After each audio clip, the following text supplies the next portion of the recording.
Film chamber, producers association, താരസംഘടന അമ്മ.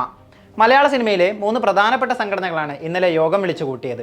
മലയാള cinema ലോകം കഴിഞ്ഞ കുറച്ച് ദിവസങ്ങളിലായി വിവാദങ്ങളുടെ പിന്നാലെ ഓടുകയാണ്. അതിൻ്റെ പ്രതിഫലനമായിരുന്നു ആ യോഗവും. എന്നാൽ ഒരു സംഘടനയുടെ നിലപാടിന് സമാനമായിരുന്നില്ല മറ്റ് സംഘടനയുടെ തീരുമാനം. അതിനാൽ തന്നെ നിലവിലെ പ്രശ്നങ്ങൾക്ക് ഒരു ശാശ്വത പരിഹാരം ഇന്നലെ ഉണ്ടായില്ലെന്ന് വേണം പറയാൻ. നിർമ്മാതാക്കളുടെ സംഘടന പ്രഖ്യാപിച്ച സിനിമാ സമരത്തെ തള്ളുകയായിരുന്നു താരസംഘടനയായ അമ്മ. നിർമ്മാതാക്കളും വിതരണക്കാരും തിയേറ്റർ ഉടമകളും എല്ലാം അടങ്ങുന്ന ഫിലിം ചേംബർ നിർമ്മാതാക്കൾക്കും സിനിമാ സമരത്തിനും പിന്തുണ പ്രഖ്യാപിച്ച് രംഗത്തെത്തി.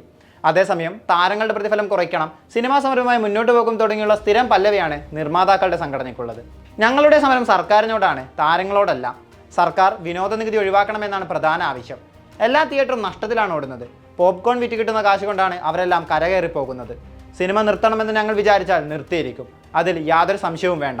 കളക്ഷൻ പുറത്തുവിടുന്നതാണ് എല്ലാവരെയും ചൊടിപ്പിച്ചത്. അത് തുടരുക തന്നെ ചെയ്യും. Producers association vice president G Suresh കുമാറിന്റെ വാക്കുകളാണിത്. എന്നാൽ സിനിമാ സമരത്തെ പിന്തുണയ്ക്കില്ലെന്ന നിലപാടിലാണ് താരസംഘടന അമ്മ. ഇന്നലെ ചേർന്ന പ്രത്യേക യോഗത്തിലാണ് ഇക്കാര്യം തീരുമാനിച്ചത്. മുൻ പ്രസിഡന്റ് മോഹൻലാൽ, ടൊവിനോ തോമസ്, ബാബുരാജ്, സുരേഷ് ഗോപി തുടങ്ങി നിരവധി താരങ്ങൾ യോഗത്തിൽ പങ്കെടുത്തു. താരങ്ങൾ പ്രതിഫലം കുറയ്ക്കണമെന്ന് നിർമ്മാതാക്കളുടെ കത്ത് ചർച്ച ചെയ്യാനായിരുന്നു അടിയന്തര യോഗം. ചിലരുടെ പിടിവാശി മൂലം അനാവശ്യമായ ഒരു സമരത്തിലേക്ക് കടക്കുമ്പോൾ അത് സിനിമയെ ആശ്രയിച്ചു കഴിയുന്ന നിരവധി തൊഴിലാളികളെ പ്രതിസന്ധിയിലാക്കും. താരങ്ങളുടെ പ്രതിഫലം സംബന്ധിച്ച കാര്യങ്ങളിൽ അടുത്തു നടക്കുന്ന അമ്മ ജനറൽ ബോഡിക്ക് മാത്രമേ തീരുമാനമെടുക്കാൻ കഴിയൂ. ഏത് സംഘടനകളുമായും ചർച്ചയ്ക്ക് തയ്യാറാണെന്നും താരസംഘടന വാർത്താക്കുറിപ്പിലൂടെ വ്യക്തമാക്കി. നിർമ്മാതാവ് സുരേഷ് കുമാറിനെതിരായ ഫേസ്ബുക്ക് പോസ്റ്റ് 7 ദിവസത്തിനകം ആന്റണി പെരുമ്പാവൂർ പിൻവലിക്കണമെന്നാണ് ഫിലിം ചേംബറിന്റെ നിലപാട്.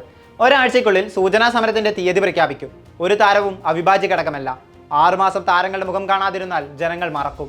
ചേംബർ ഒരു കാര്യം തീരുമാനമെടുത്താൽ അത് നടപ്പിലാക്കുമെന്ന മുന്നറിയിപ്പും ഫിലിം ചേംബർ ഇന്നലെ നൽകി. ഫെബ്രുവരിയുടെ തുടക്കത്തിലാണ് ജൂൺ 1 മുതൽ സംസ്ഥാനത്ത് സിനിമാ സമരം ഉണ്ടാകുമെന്ന് നിർമ്മാതാക്കളുടെ സംഘടന അറിയിച്ചത്. സിനിമാ സംഘടനകളുടെ സംയുക്ത യോഗത്തിലായിരുന്നു തീരുമാനം.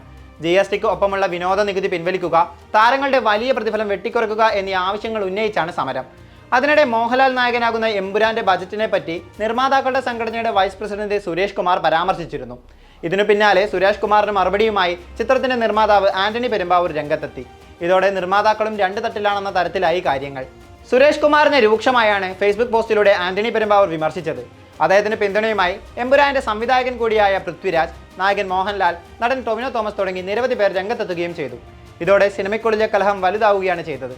ഇന്നലത്തെ വാർത്താ സമ്മേളനത്തിൽ സംഘടനയിലെ അംഗം കൂടിയായ ആന്റണി പെരുമ്പാവൂർ ഫേസ്ബുക്ക് പോസ്റ്റ് പിൻവലിക്കണമെന്നാണ് ഫിലിം ചേംബറിന്റെ ആവശ്യം. ആന്റണിയുമായി ചർച്ചയ്ക്കില്ലെന്ന് സുരേഷ് കുമാറും ഇന്നലെ വ്യക്തമാക്കിയിരുന്നു. ആകെ മൊത്തത്തിൽ മലയാള സിനിമയുടെ സീൻ അത്ര നല്ലതല്ലെന്ന് വേണം നോക്കിക്കാണാൻ. സിനിമാ സമരവുമായി മുന്നോട്ട് പോവുകയാണെങ്കിൽ ബാധിക്കുന്നത് താരങ്ങളെ മാത്രമാവില്ല, സിനിമയിൽ ഉപജീവനം കണ്ടെത്തുന്ന ഒട്ടനവധി പേരെ കൂടിയാണ്. താരങ്ങളും നിർമ്മാതാക്കളും തമ്മിലുള്ള തർക്കം രമ്യമായി പരിഹരിക്കാനാകുമോ എന്നത് കാത്തിരുന്ന് കാണേണ്ടിയിരിക്കുന്നു.